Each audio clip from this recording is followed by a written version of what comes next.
Bannakibiina kya Nuupu ne Gibuli eno bakyagenda maaso n'okweri omugujju oluvannyuma lw'abakulembeze okugaba kkaadi ekyaviiriddeko abangi okwekumamu ogutaaka nga bawakanya ebyasaliddwawo. Mu kabuga k'e Nansana olwaleero bonna abammiddwa kkaadi bakuŋŋaanye ne batuuza olukiiko lwa bannamawulire era ne babategeeza nga bali abeeteefuteefu okwabulira ekibiina singa wanaaba tewali kikoleddwa.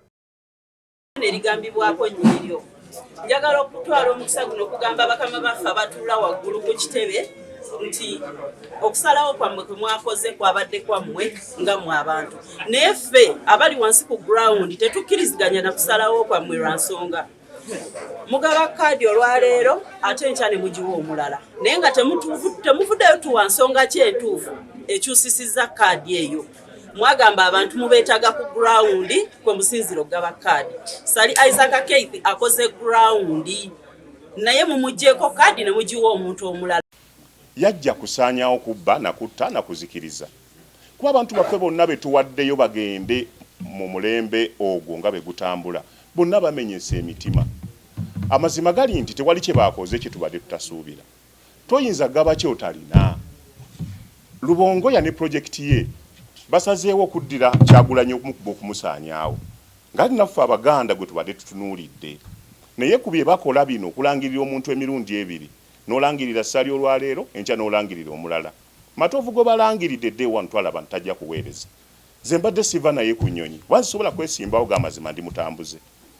Bano bagamba nti baagala ekibiina kikangavvule abakulembeze abatuula ku kakiiko akakoze ogw'okugaba kkaadi z'ekibiina singa ddala kinaazuulwa nga waliwo abeenyigidde mu mivuyo okwabadde n'okulya enguzi, kibagamba nti kino kigenda kusuula ekibiina. Ne bankubira ne baŋŋamba amapeesa waliwo kye banyiga, eyankubira ate yali mulala. Nava ku mulimo ne nkwata bodaboda ne ŋŋenda ku kitebe okutuuka ku mulyango nasangawo mmeeya.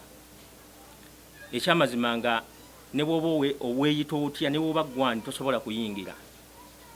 Ne mbagamba nzize kwemulugunya nsobole okugenda munda nfune obwenkanya. Ne baŋŋaana. Ne nkubira Mwami Rovanizi nga takwata. Ne nkubira nengezaako okunoonya ku Secretary General ne simufuna ng'alabika ali bize. Naye waliwo candidate kati aliko. Mu kusooka yali tafunye kadi naye aliko, yaŋŋamba funa ssente obeeko booziwa abali ku mulyango. Bano nga bakulembeddwamu eyeegwanyiza entebe ya mmeeya owa Nansana Division Sally Keith. Bagamba nti singa wanaaba tewali kikoleddwa bakwabulira ekibiina. Bwe batyo era balangiridde abamu ku bano nga bwe bagenda okwesimbawo ku bwannamunigina nti kubanga abantu abalondeddwa tebagenda kuwangula kalulu. Okusinziira ku ekyo bo nga bawangaalidde mu Nansana kibamanyi. Division z'ekibiina tusobola okumala olunaku lulamba nga tuzoogera. Kubanga nze natandikira kalulu k'Ekyaddondo. Kalulu k'Ekyaddondo ezimu ku posters walaba ez'Ekyaddondo ze nazikuba. Ezimu ku zo. Akalulu ka Kasinyano Waduri naliyo nnyo. Bagenda okukuba Kawuma nali kumpi awo. Tuba tugenda eggulu tufuna accident yali obulabe nnyo nga tugenda kweyimirirako naye Kyagulanyi.